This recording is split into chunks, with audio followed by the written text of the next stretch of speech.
क्या आपने कभी सोचा है कि जो फोन, कपड़े या गैजेट्स आप इस्तेमाल करते हैं, वो आपके शहर तक कैसे पहुंचते हैं?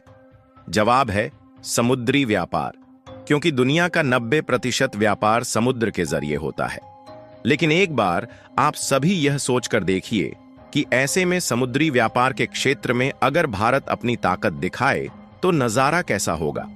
आज हम बात करेंगे कि कैसे भारत समुद्री महाशक्ति बनने की राह पर है।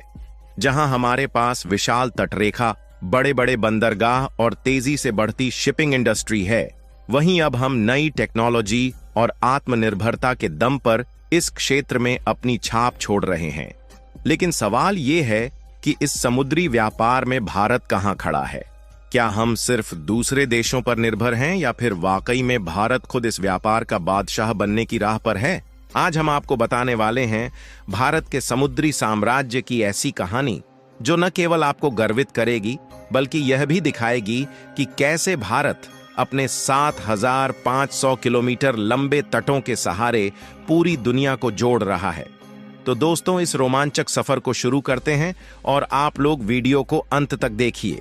आपको बता दें कि इसमें जानकारियां ऐसी हैं जो आपको चौंका देंगी। उसके लिए आगे बढ़ने से पहले वीडियो को एक लाइक करके चैनल को सब्सक्राइब जरूर कर लीजिए, क्योंकि आपके लिए तो यह 1 सेकंड का काम है, लेकिन इससे हमारी काफी बड़ी मदद होती है। दरअसल देखा जाए तो समुद्री व्यापार में भारत की पकड़ आज की नहीं बल्कि हजारों साल पुरानी है।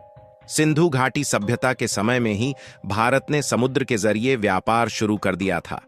तब हमारे लोग मसाले, कपड़े और कीमती धातुएं अफ्रीका और पश्चिम एशिया तक भेजते थे। आपको बता दें कि लोथल, जो आज गुजरात में है, दुनिया का सबसे पुराना बंदरगाह माना जाता है। यानी कि भारत ने न केवल जमीन पर बल्कि समुद्र पर भी अपना इतिहास बनाया है।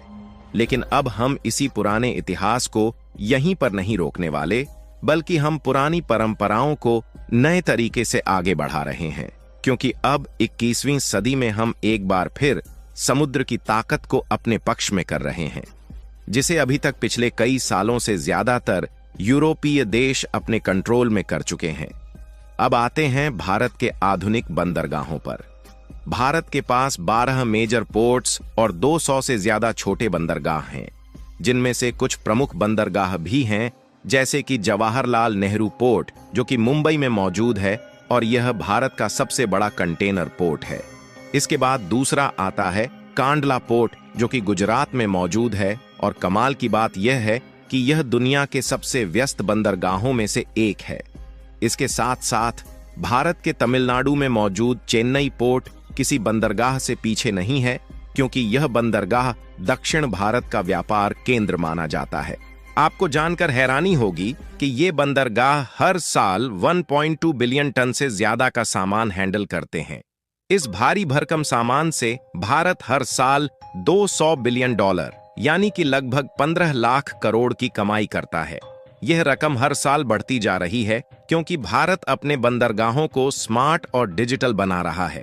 सिर्फ इतना ही नहीं, बल्कि ये सामान पूरे दुनिया में जाता है, जिससे भारत न सिर्फ खुद को अमीर बना रहा है बल्कि दुनिया का व्यापार भी चला रहा है।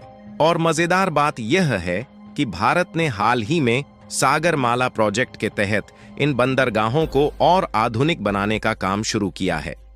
यह प्रोजेक्ट न केवल व्यापार बढ़ाएगा बल्कि 1 करोड़ से ज्यादा नई नौकरियां भी पैदा करेगा। कहने का मतलब यह है कि यह केवल बंदरगाह नहीं बल्कि भारत के भविष्य की अर्थव्यवस्था के गेटवे हैं। अब बात करते हैं कंटेनर की। कंटेनरों को जहाज पर लोड किया जाता है और उसमें सामान भरे होते हैं। देखिए, पिछले कुछ सालों में दुनिया को कंटेनर की कमी का सामना करना पड़ा। इस वजह से व्यापार में देरी हुई और लागत बढ़ गई। लेकिन भारत ने इस चुनौती को एक अवसर में बदल दिया। गुजरात और तमिलनाडु में अब नई फैक्ट्रियां खुल रही हैं, जो हर साल हजारों कंटेनर बना रही हैं। ये कंटेनर केवल भारत ही नहीं बल्कि दूसरे देशों को भी सप्लाई किए जा रहे हैं। और हाँ, ये कंटेनर बनने से भारत की लॉजिस्टिक्स इंडस्ट्री को नई ताकत मिली है। अब सोचिए, भारत ने उस समस्या को हल किया जिससे दुनिया के बड़े देश भी परेशान थे। इसके अलावा भी भारत ने अपने फायदे के लिए इसी बीच एक और बहुत बड़ा कदम इस सेक्टर में बढ़ा दिया है। दरअसल भारत ने हाल ही में एक नई शिपिंग कंपनी शुरू की है जिसका नाम है ग्लोबल लिमिटेड। यह कंपनी भारत के समुद्री व्यापार को एक नई दिशा देने के लिए बनाई गई है। इस कंपनी का मुख्य उद्देश्य वैश्विक शिपिंग नेटवर्क को बेहतर बनाना, कंटेनर की कमी को पूरा करना और भारतीय व्यापार को दुनिया के बाजारों में और ज्यादा प्रभावी तरीके से जोड़ना है। ग्लोबल लिमिटेड न सिर्फ भारत के बंदरगाहों के लिए एक मजबूत सप्लाई चेन बनाएगी, बल्कि यह स्वदेशी शिपिंग इंडस्ट्रीज को भी बढ़ावा देगी। इसके जरिए भारत न केवल अपने व्यापार को नियंत्रित करेगा, बल्कि वैश्विक शिपिंग उद्योग में अपना दबदबा भी स्थापित करेगा।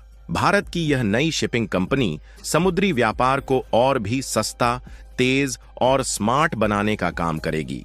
आपको बता दें कि समुद्र में सिर्फ कंटेनर या बंदरगाह नहीं, जहाज भी बहुत मायने रखते हैं। इसलिए भारत अब अपने जहाज बनाने पर भी जोर दे रहा है। क्या आप जानते हैं कि भारत के कोचीन शिपयार्ड में बने जहाज न केवल भारत के लिए बल्कि विदेशों के लिए भी तैयार किए जाते हैं। और अब भारत नई तकनीकों का इस्तेमाल कर रहा है, जैसे ड्रोन टेक्नोलॉजी जो कि जहाजों की मूवमेंट मॉनिटर करती है। इसके अलावा आर्टिफिशियल इंटेलिजेंस जो कि व्यापार को तेजी से और कुशलता से आगे बढ़ाने में मदद करती है। और इसके साथ साथ भारत अब ग्रीन शिपिंग की ओर भी कदम बढ़ा रहा है, यानी ऐसे जहाज जो पर्यावरण को नुकसान नहीं पहुंचाते। ये कदम न केवल भारत को मजबूत बनाएंगे, बल्कि इसे एक पर्यावरण अनुकूल देश के रूप में भी पहचान दिलाएंगे। अब आते हैं सबसे मजेदार हिस्से पर, जो है पैसा। भारत की समुद्री ताकत से हमारी अर्थव्यवस्था को हर साल 5 लाख करोड़ रुपए से ज्यादा का फायदा हो रहा है। लेकिन असली खेल अब शुरू हुआ है। भारत अब चीन और अमेरिका जैसे देशों के साथ कंपटीशन कर रहा है। सागरमाला प्रोजेक्ट और ग्रीन पोर्ट इनिशिएटिव जैसे कदम भारत को दुनिया की सबसे बड़ी शिपिंग पावर में से एक बनाएंगे। और दोस्तों, भारत अब अपने व्यापार को अफ्रीका और दक्षिण एशिया जैसे क्षेत्रों तक फैलाने पर काम कर रहा है। यानी कि आने वाले समय में भारत केवल एक व्यापारिक केंद्र नहीं, बल्कि वैश्विक समुद्री व्यापार का हब बन जाएगा। यानी कि कुल मिलाकर देखा जाए तो भारत अपनी तटरेखा, बंदरगाह, कंटेनर और जहाज निर्माण के जरिए खुद को समुद्री महाशक्ति बनने की राह पर काफी आगे है। लेकिन आने वाले समय में भारत और भी ऊंचाइयों पर जाएगा, क्योंकि आज के समय देखा जाए तो दुनिया की टॉप 10 शिपिंग कंपनियों में अभी भारत की किसी कंपनी का नाम नहीं आता है।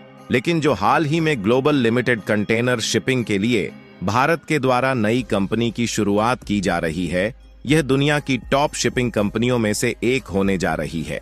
और कमाल की बात यह है कि समुद्री क्षेत्र में अपनी ताकत को बढ़ाने के लिए भारत के द्वारा मैरीटाइम डेवलपमेंट फंड्स जल्द ही दिया जाएगा। इसके उपयोग से न सिर्फ भारत शिपिंग नेटवर्क कंपनी को बढ़ाएगा, बल्कि बंदरगाह और जहाज के डेवलपमेंट में भी इजाफा होने की उम्मीद है।